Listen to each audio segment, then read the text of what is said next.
My name is Peter Gøtzsche. I'm a director of the Nordic Cochrane Center in Copenhagen and professor of research design and analysis at the University of Copenhagen. 2 years ago, I found out that our prescription drugs are the third leading cause of death after heart disease and cancer. Our drugs kill around 200,000 people in America every year, and half of these people die while they do what their doctors told them. So they die because of the side effects. The other half die because of errors. And it's often the doctors that make the errors, because any drug may come with 20, 30 or 40 warnings, contraindications, precautions, and so on. No doctor in the world knows about all this. So they give patients drugs that they should not have given them, that interact dangerously with other drugs or food items or so on. And then the patients die. That's the other half.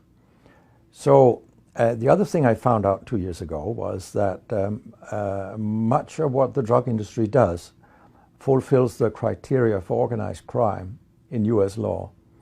And they behave in many ways like the mafia does. They corrupt everyone they can corrupt. They have bought every type of person, even including ministers of health in some countries. So there is a huge amount of corruption. In my country, for example, Denmark, we are regarded as having very little corruption. But yet we have thousands of doctors on industry payroll, although we are just 20,000 doctors. So this is an effective kind of corruption. The drug industry buys the professors first, then chiefs of department, then other chief physicians and so on. They don't buy junior doctors. So when several thousands are on industry payroll, it's really, really bad. And that's why I wrote my book, Deadly Medicines and Organized Crime, How Big Pharma Has Corrupted Healthcare. I hope to convince patients not to take so many drugs, because so many die from the drugs they take. In my country, people take so many drugs that every single citizen can be in treatment with 1.5 drugs from they are born till they die. This is incredible. And drugs are not that helpful. And they kill very many of us. We know that. That's why drugs are the third major killer after heart disease and cancer. So what we need in the coming years is to take far fewer drugs than what we do currently. If we did that and we were careful, then we could live longer and live better lives. Because drugs have many side effects, and patients often don't realize that when they become worse, that it could be a side effect of the drug, which they continue taking because that's what their doctors tell them. So when I was a specialist in internal medicine, what I very often did was that I stopped a lot of drugs, particularly in elderly people, and it's quite revealing to see a bedridden elderly person come into your ward, and when you stop the drugs, I mean, that person becomes many years younger. And many of these drugs affect the brain, and old people tolerate that very, very badly. They fall, and when they break a hip, 1/4 of them die.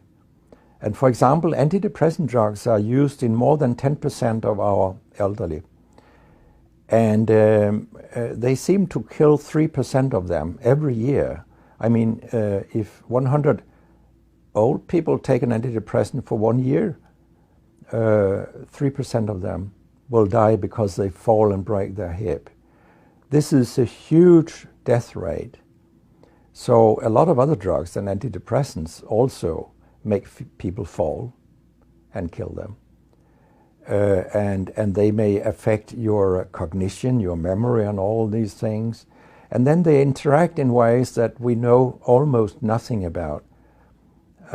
Very many elderly, they take more than 5 drugs a day.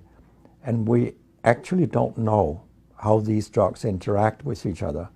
What we do know is that all drugs have many effects in the body, and some of them interact also in their metabolism. so that you can get a too high concentration of a drug if you take other drugs simultaneously. So we make a lot of harms that we don't even recognize.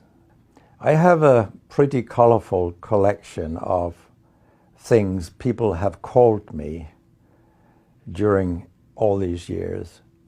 And sometimes journalists have asked me, why do you always look up controversy? And my reply is, I don't. Controversy looks me up. Because it's not popular to tell the truth in healthcare. You will get a lot of enemies, because a lot of people make money on false premises, doctors and industry alike. And our drug regulators and our politicians, they are on board on this wagon. So very few people are independent of money in healthcare. And of course, I have attacked a lot of holy cows during my career, and people have screamed loudly. In a French journal, I was called a statistical masturbist because I showed with statistics that mammography screening didn't work and things like that. And I was even accused of scientific misconduct by the Association of the Danish Pharmaceutical Industry, which was completely ludicrous. It was harassment from beginning to end. They came with vague arguments that we cannot recognize the conclusions in your study, and they could have come up with numbers and said, these numbers are wrong. They didn't do anything. It was only harassment. It lasted 18 months, I think, the whole thing. And then when we were acquitted, I made sure that this nasty behavior was described in the British Medical Journal. So after that, they haven't come so much after me, the Danish drug industry. And when my book about organized crime came out, they just lied about it, as they always do, that my examples were old, they went back 90 years and so on. But, you know, where I demonstrate that what the 10 biggest companies do is organized crime, these examples, they were from within the last 10 to 15 years. That's not old examples. And the crimes have increased because when crime pays, you will have more crime. That's how capitalism works.